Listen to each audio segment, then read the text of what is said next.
A GOP bill to make child support begin at conception is here.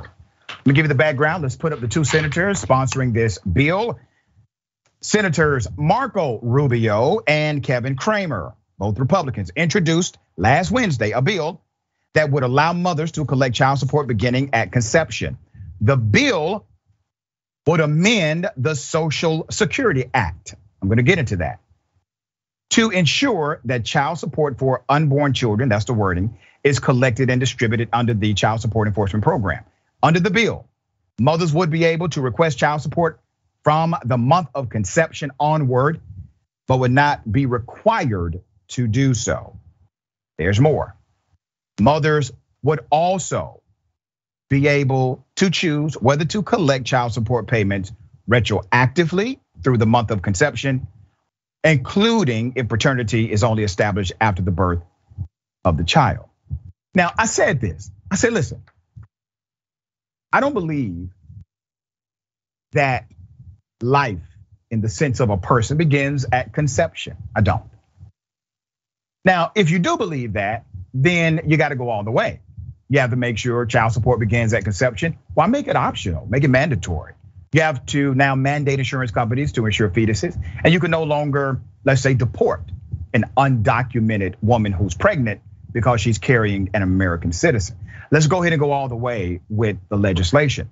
8 other Republicans signed off on this, co-sponsoring the bill. Meanwhile, Representative Johnson, let's put his picture up.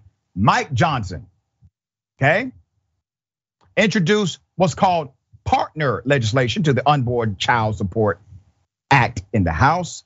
The Unborn Child Support Act is one of multiple bills proposed by Republicans aiming to support mothers in the wake of the Supreme Court's Dobbs versus Jackson Women's Health Organization ruling, which overturned Roe v. Wade. Now, what are they doing here? Because politics can be tricky. So on one hand, there are those who are saying, well, this is great. I'm glad they're providing more support for the mother. Okay, think about this. There are mothers who will be forced to birth a fetus, have a child, even though they didn't want to, because these same individuals took away their right to choose. See how that works?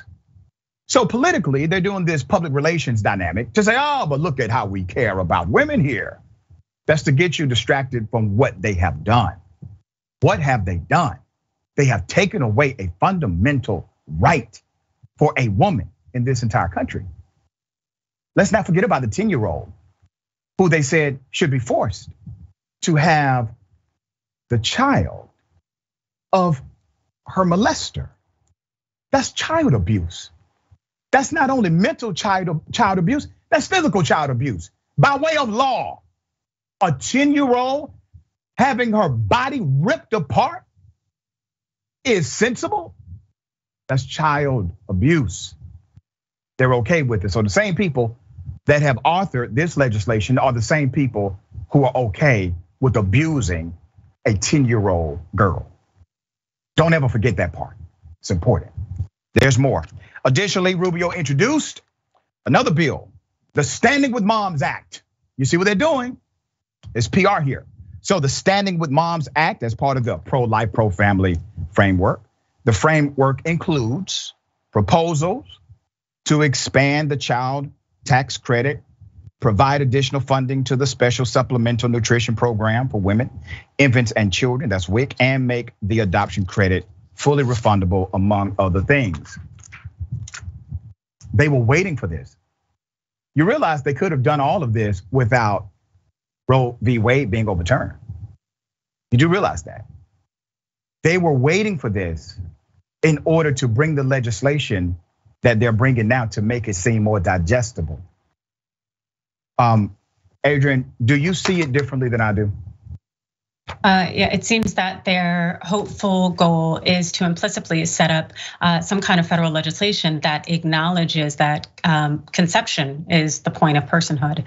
And so by slipping in a bill of this nature, that's essentially what it would say. And so they'd be able to get that on the federal books, putting it in writing in an act and making it legislative as opposed to something that is just a judiciary creation as Roe v. Wade was. And so it gives that whole life beginning at personhood or at conception, it gives that even more strength. Also, it's clear that they're also doing this, as far as I'm concerned, for the midterms to suggest that they didn't just want Roe v. Wade overturned, but they actually intended on doing something about it. The reality is that our system has had various forms of child support authorities, and yet so many largely women out there and caretakers do not get the support that they actually need in order to raise a child in our society. So it just tells me that this is all just fiend interest in trying to really reinforce the reversal of Roe v. Wade and to codify a sense that, again, that personhood starts at conception. Yeah, and I echo your sentiment. I'm reminded that these are the same individuals who routinely defund foster programs. I was a foster kid. I remember when my program got defunded. I remember when the cutoff age changed because of funding. I remember the fights that our directors would have just to do things like make sure we had food, make sure we had a trip here and there because the funding was cut. Same people, all right?